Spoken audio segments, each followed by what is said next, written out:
Encore bienvenue à chacun, à ceux qui sont de passage ou qui nous visitent. J'espère que vous pouvez trouver dans cet endroit quelque chose qui nourrira votre cœur pendant cette matinée. Vous allez beaucoup m'entendre ce matin parce que normalement c'est ma femme qui devait présider, mais voilà, elle ne peut pas être là ce matin. Donc je serai souvent devant vous. Voilà. Vous avez l'habitude. Alors, on est dans ce temps où on s'approche de Pâques. La semaine dernière, pas celle qui va se passer, mais celle d'avant, nous avions pris un temps de jeûne et de prière. Peut-être que certains ont remarqué que c'était en même temps que le carême débute, où beaucoup de chrétiens jeûnent et prient pendant cette période pour se préparer à Pâques. Je dois vous avouer, on n'avait pas fait exprès que ce soit en même temps que le début du carême. Voilà. Mais voilà, c'est un désir pour nous de pouvoir nous approcher de Christ. Et dans ces prédications qui vont aller jusqu'à Pâques, on va prendre des textes dans l'Ancien Testament qui disent quelque chose de Jésus qui est annoncé, de Jésus qui vient. Et c'est aussi une manière de se rendre compte qu'il est impossible de lire l'Ancien Testament sans Jésus. Il est impossible de le comprendre sans Christ. Jésus est la clé qui nous permet de comprendre toutes ces histoires et ces textes prophétiques, textes de sagesse. Et c'est comme si Jésus, en venant sur la terre et en accomplissant toute la loi, il illumine tout ce que Dieu avait révélé au peuple d'Israël dans l'Ancien Testament. Et à nous, aujourd'hui, en tant que disciples de Christ, de pouvoir lire et comprendre ces différents textes à la lumière de Christ. Et si on ne lit pas l'Ancien Testament à la lumière de Christ, on passe non seulement à côté de beaucoup de richesses, mais on risque même d'errer loin de Jésus.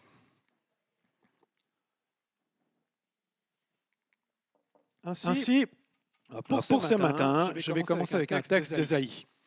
Ésaïe est un des prophètes que j'aime beaucoup dans ce sens-là. Donc on n'aura pas que des textes dans Ésaïe, rassurez-vous, on va en prendre dans différents livres de l'Ancien Testament. Et je vais vous lire maintenant Ésaïe 35.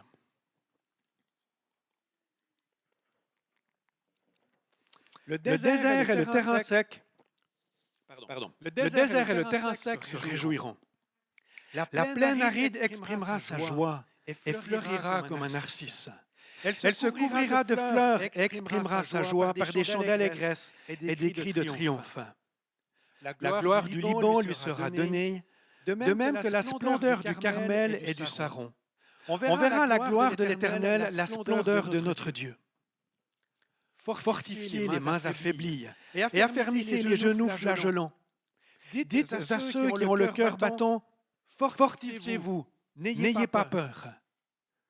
Voici votre Dieu, elle viendra, la vengeance, la rémunération de Dieu. Il viendra lui-même pour vous sauver.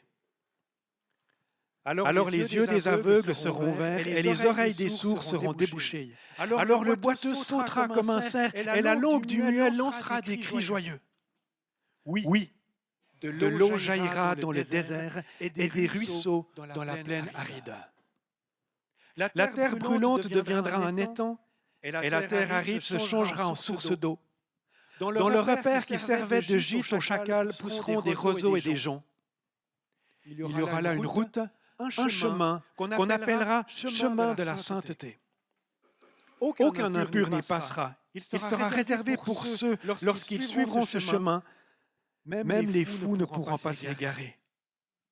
On n'y croisera aucun lion, aucune bête sauvage ne le gravira, aucune ne s'y trouvera. Ce sont les rachetés du Seigneur qui marcheront. Ceux que l'Éternel aura libérés reviendront. Ils arriveront à Sion avec des chants de triomphe et une joie éternelle couronnera leur tête. Ils connaîtront la gaieté et la joie, la douleur et les gémissements s'enfuiront. Amen. Voilà un peu long peut-être, mais j'espère que vous avez capté quelques images qui sont évoquées dans ce texte poétique qui vient du prophète Ésaïe. Je vais y revenir, mais j'aimerais mettre un petit peu de contexte, comment cette parole tout à coup sort là, dans la bouche d'Ésaïe. Pendant un long moment dans l'histoire du peuple d'Israël, il y avait le royaume du Nord, qui s'appelait le royaume d'Israël, avec comme capitale Samarie, et en dessous, le royaume du Sud, mais qui s'appelait le royaume de Juda, avec capitale Jérusalem. Et malheureusement, ces deux parties de pays, finalement, se faisaient souvent la guerre. Et un moment dans l'histoire vient depuis l'Est, les Assyriens, et ils envahissent le royaume d'Israël et Samarie, et ils déportent les Juifs qui sont là, dans leur cité bien loin. Et puis, il y a le roi Ézéchias à Jérusalem, qui se dit, qu'est-ce que je fais maintenant? Il sent la menace, il sait qu'il est peut-être le prochain sur la liste, et il se dit, comment est-ce que je fais? Comment est-ce que je m'arme? Combien de pourcents du PIB je mets de côté? Vous connaissez ce genre d'argument aujourd'hui. Et voilà que cette parole prophétique arrive, donnée par Ésaïe. Parce qu'en fait, la question d'Ézéchias, c'est est-ce que je fais confiance à Dieu ou est-ce que je fais confiance à l'Égypte, qui est un grand empire au sud du royaume de Juda? Et à ce moment-là, eh bien, ça semblait être assez logique que le royaume de Juda s'allie à l'Égypte pour résister et pour même contrer le royaume, les Assyriens, ceux qui venaient pour attaquer. Alors, Ézéchias est devant un grand dilemme. Et Ésaïe souligne ce dilemme plus d'une fois.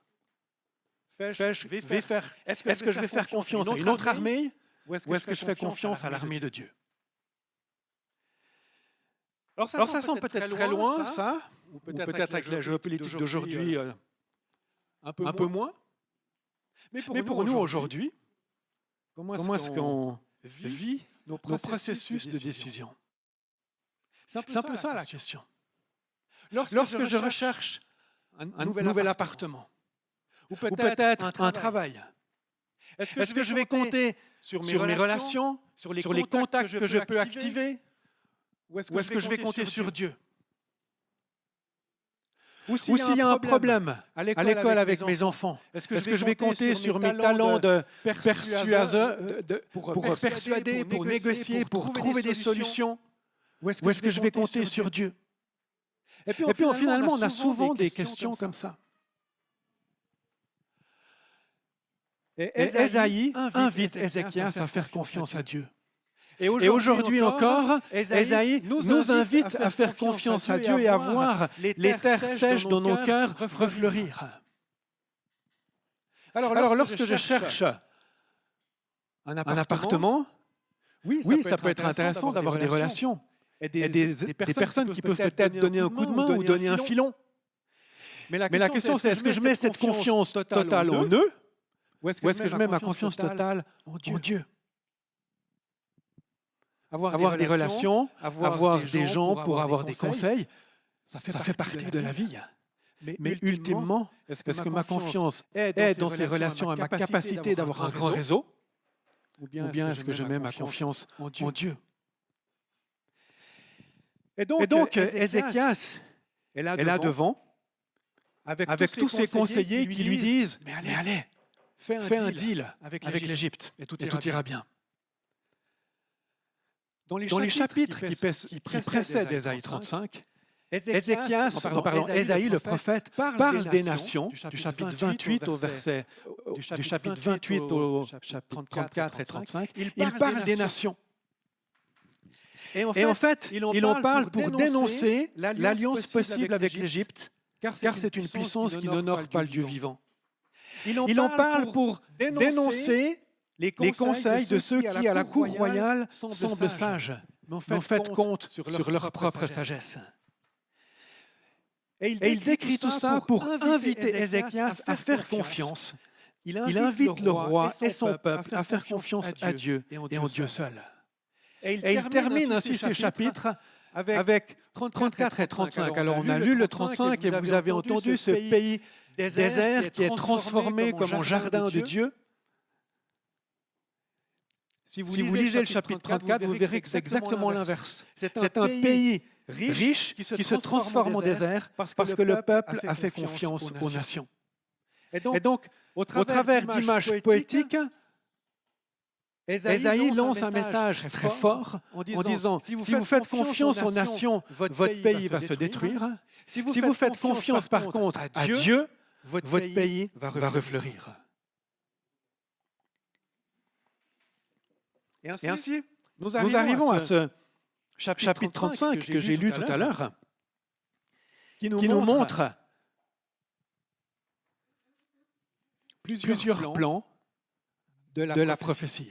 Et il le fait avec un langage poétique, parce que le langage poétique a cette capacité, si on veut bien, de ne pas nourrir juste l'intellect, mais de toucher parfois directement le cœur, avec des images, de nourrir nos émotions, de nourrir ou de forger notre être intérieur et notre manière de penser selon celle de Dieu. Et c'est bon d'écouter et de relire et de se laisser imbiber sans vouloir tout analyser, mais comprendre ces paroles qui sont données aux prophètes par Dieu. Et pouvoir marcher. Il y a beaucoup le thème du chemin et de la marche dans ce texte. Je dirais marcher dans la présence de Dieu, dans la présence du Père, du Fils et du Saint-Esprit. Alors, de quelle terre desséchée est-ce que nous parlons ici? Et c'est intéressant de voir que dans le langage prophétique, il y a souvent plusieurs plans. Et par rapport à ce texte ici, Ésaïe parle à un moment où il y a une menace de déportation. Et certains, le royaume du Nord, ils ont déjà été déportés. Et en fait, Ésaïe s'adresse aux déportés de ce jour ou aux futurs déportés, parce que malheureusement, le peuple du Sud va aussi être déporté. Et il adresse une parole prophétique pour le retour des exilés en disant « Lorsque vous reviendrez, vous planterez et vous pourrez vous réjouir ». C'est un peu le début du chapitre qui dit « La plaine aride exprimera sa joie et fleurira comme un narcisse, elle se couvrira de fleurs ». Il parle de la splendeur du Carmel. Et en fait, il encourage les exilés à percevoir ou à voir que, oui, un jour ils reviendront et ils pourront planter et se réjouir de tout ce qui pousse, on va dire, dans le pays de Dieu, dans le jardin de Dieu. Mais ça, c'est le premier plan. Le deuxième plan, c'est celui de la venue de Jésus. Et peut-être que vous l'avez entendu lorsque je l'ai lu. Il y a quelques versets qui, très spécifiquement, font un lien direct avec le ministère de Jésus, Jésus qui vient 600 ou 700 ans plus tard. Et il dit, les yeux des aveugles s'ouvriront, les oreilles des sourds se déboucheront, les boiteux sauteront comme un cerf et la langue muette poussera des cris de joie, l'eau jaillira dans le désert. Et ça fait référence à Jésus, qui plus tard, lui-même, guérit des aveugles, des sourds, des boiteux. Et lorsque les disciples de Jean-Baptiste viennent visiter Jésus, dans Luc 7 au verset 22, Jésus leur répond, « Mais regardez, les boiteux marchent, les aveugles voient, les sourds entendent. » Et en fait, Jésus, en répondant ça, s'inspire directement de ce texte d'Ésaïe 35. Et les disciples de Jésus continuent dans Acte 3. Les disciples, donc on est après la résurrection, après la Pentecôte, et les disciples vont vers Jérusalem, en tout cas Pierre et Jean, ils croisent un boiteux à l'entrée de la ville de Jérusalem, ils prient pour lui, ils lui disent « Lève-toi au nom de Jésus ». Et ce boiteux de naissance se met à sauter de joie, comme un cerf. C'est ce texte aussi. Et c'est magnifique de voir comment ce texte répond, annonce la venue de Jésus. Et c'est magnifique de voir comment cette prophétie s'accomplit en Jésus. Ce qui nous donne de la confiance pour le plan suivant, qui est celui du retour de Jésus. Parce qu'à la fin d'Ésaïe 35, il est parlé de cette grande voie, que les rachetés seront libérés et marcheront sur cette avenue, et qu'ils connaîtront la gaieté et la joie, la douleur et les gémissements s'enfuiront. Et là, on commence à percevoir cette éternité avec Dieu qui est manifestée dans ce texte. Et lors du retour de Jésus, nous entrerons dans une nouvelle ère où il n'y aura plus les douleurs et les gémissements, mais il y aura la gaieté, la joie et plein de bonnes choses, la présence de Dieu pleine et entière.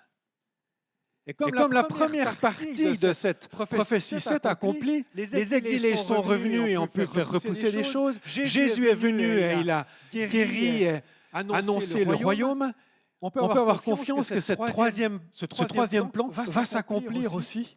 Et c'est pour ça qu'en Église, nous prions pour le retour de Christ.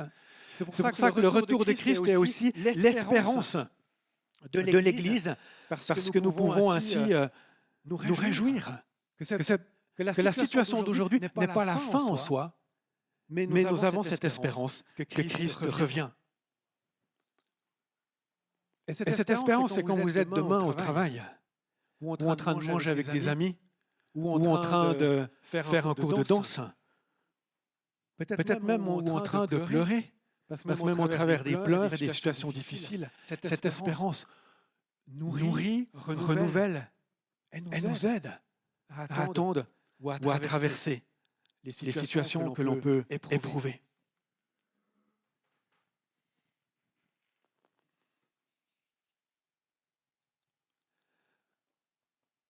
Il y a encore un quatrième plan à la prophétie. Et celui-là, c'est un plan, on va dire, pour nous, dans le sens où la parole de Dieu est vivante aujourd'hui. Elle nous permet de la recevoir et parfois, par la grâce de Dieu, de voir comment elle s'accomplit au travers de textes comme celui-là. Mais ce qui est important, c'est qu'en prenant un texte et en se disant, ben ouais, peut-être qu'il peut me parler dans ma vie et je peux le prier ainsi, c'est de passer par Jésus, qui est venu sur la terre, qui est mort et ressuscité. Si Jésus n'était pas mort et ressuscité, cette prophétie serait caduque. Mais parce qu'il est venu, il a marché avec nous. Nous pouvons nous attacher à lui.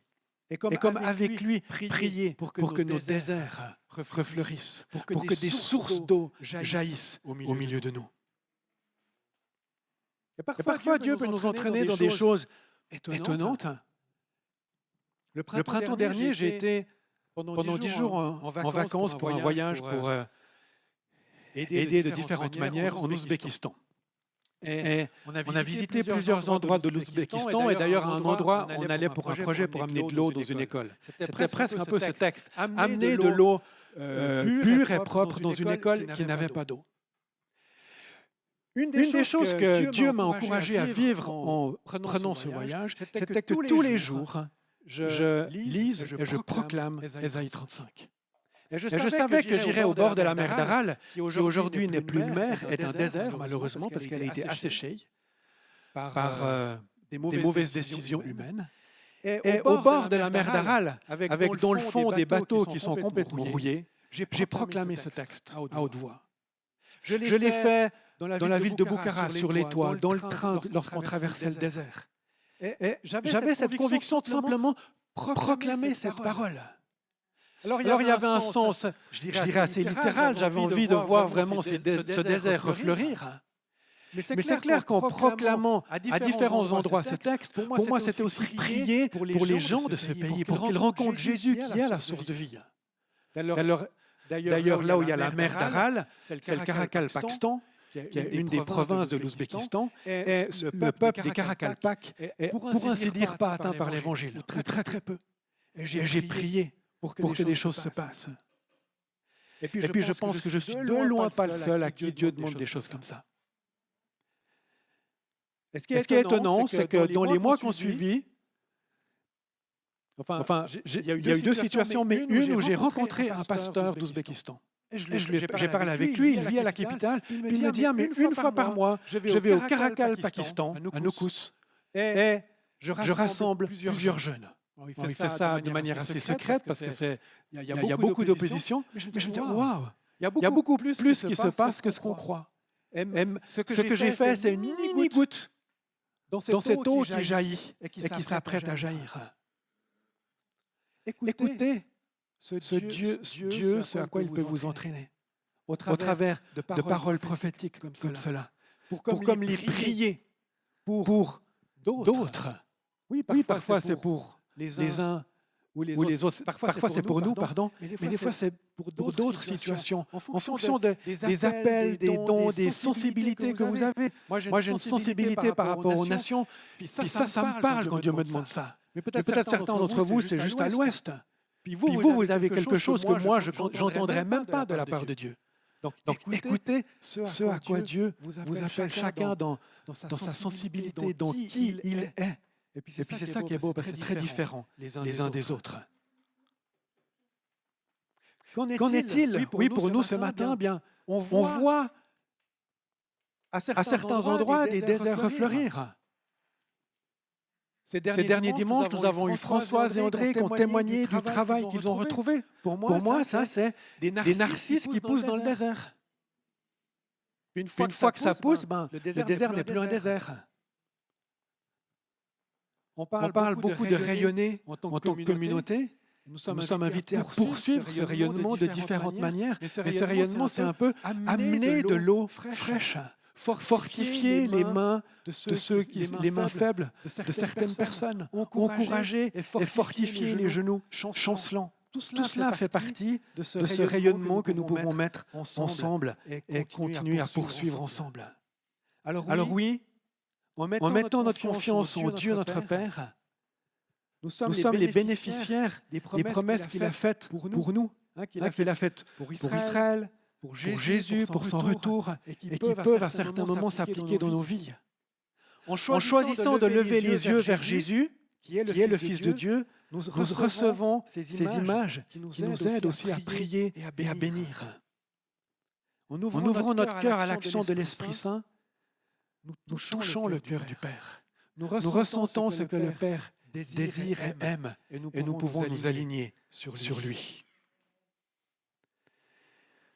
J'aimerais terminer en reprenant ce texte avec vous. Et puis après, on aura encore un chant. Est-ce qu'on peut distribuer ça? Tu peux distribuer des feuilles à tout le monde. J'ai 60 feuilles, alors ça fera presque pour tout le monde. Mais un ou deux couples peuvent en prendre juste une. Alors voilà, aujourd'hui je la fais à l'ancienne, ce n'est pas un PowerPoint. C'est une feuille. Mais ce qu'il y a de bien, c'est que la feuille, vous pouvez la garder. Alors je sais qu'à certains endroits, elle passera à la poubelle, ce n'est pas du tout grave. Mais le PowerPoint, voilà, à moins d'avoir une mémoire photogénique particulière, c'est difficile à s'en souvenir. Et sur cette feuille recto verso, j'ai reproduit le texte d'Ésaïe 35 et à droite, j'ai mis des éléments de prière que l'on peut prendre pour nos diverses situations. Et c'est ce que j'aimerais prier sur nous et sur nos vies. Et c'est une manière aussi de vous inviter à voir comment vous pouvez prier, je dirais, de manière prophétique pour différentes situations, en vous inspirant de la parole de Dieu. Prier de manière prophétique, c'est toujours en partant de la parole. C'est toujours attaché à la Bible. Je n'ai pas eu peut-être autant de temps que je voulais pour préparer ces différents éléments de prière, mais libre à vous, je dirais, de les amplifier, de les adapter pour les situations qui sont les vôtres, qui sont sur votre cœur. Voilà, est-ce que tout le monde a des feuilles? Et je vous invite ainsi à prier.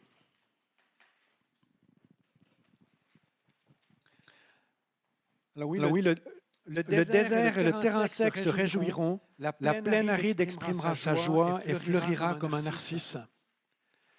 Peut-être que votre lecture de la Bible est bloquée et sèche dans un pays sans avenir. Je prie pour qu'elle retrouve la joie et que les narcisses fleurissent. Elle se couvrira de fleurs et exprimera sa joie par des chants d'allégresse et des cris de triomphe. Peut-être que votre vie de prière s'est étiolée pour une raison ou une autre. Je prie pour que vous retrouviez de nouvelles façons d'entrer en relation avec notre Seigneur, avec des chants d'allégresse et des cris de triomphe. Fortifiez les mains affaiblies et affermissez les genoux flageolants, verset 3. Peut-être que vous êtes à la recherche d'un emploi ou d'un logement et que cette recherche vous fatigue. Je prie pour que vos genoux, pour aller visiter les appartements, vos mains, pour écrire les dossiers, soient affermis. Au verset 5, les yeux des aveugles seront ouverts et les oreilles des sourds seront débouchées.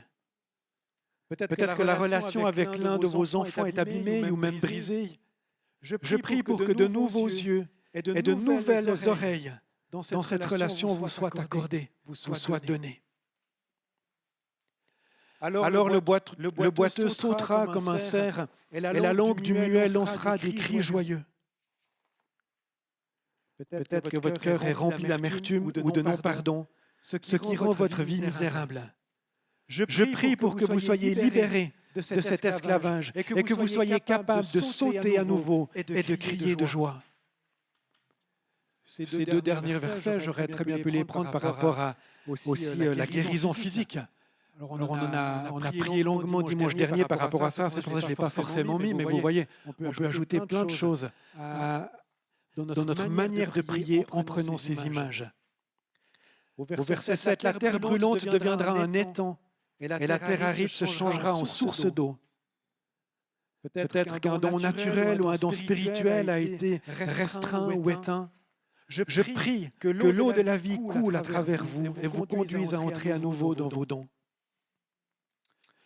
Au verset 9, on n'y croisera aucun lion, aucune bête sauvage ne la gravira, aucun ne s'y trouvera, aucune ne s'y trouvera. Ce sont les rachetés de l'Éternel qui y marcheront. Peut-être que vous réagissez aux choses, aux nouvelles ou à d'autres choses avec peur, avec angoisse.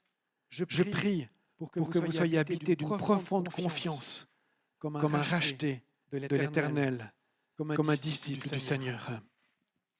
Ceux que l'Éternel aura libérés reviendront, elles arriveront à Sion avec des chants de triomphe, et une joie éternelle couronnera leur tête.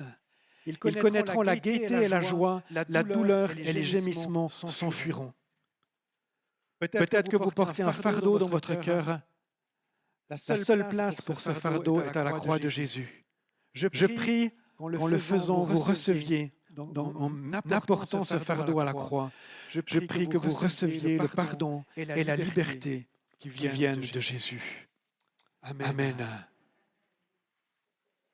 Je vous invite à vous lever pour terminer encore dans la prière pendant que l'équipe se remet en place pour qu'on puisse chanter et célébrer Dieu qui apporte toute cette bonté, cette générosité. Si vous l'avez peut-être entendu dans ces paroles, ce n'est pas 3 gouttes d'eau qui jailliront dans le désert, c'est une source qui jaillit. C'est une générosité, une ampleur de Dieu qui veut se manifester. Seigneur, nous te bénissons, nous élevons ton nom et nous nous réjouissons de ce que tu vas continuer de faire au milieu de nous. Nous prions que tu transformes les terres arides en des plaines fleuries. Nous prions pour que des sources jaillissent au milieu de nous. Nous prions pour que ta grâce abonde. Seigneur, c'est toi que nous célébrons et que nous élevons ce matin.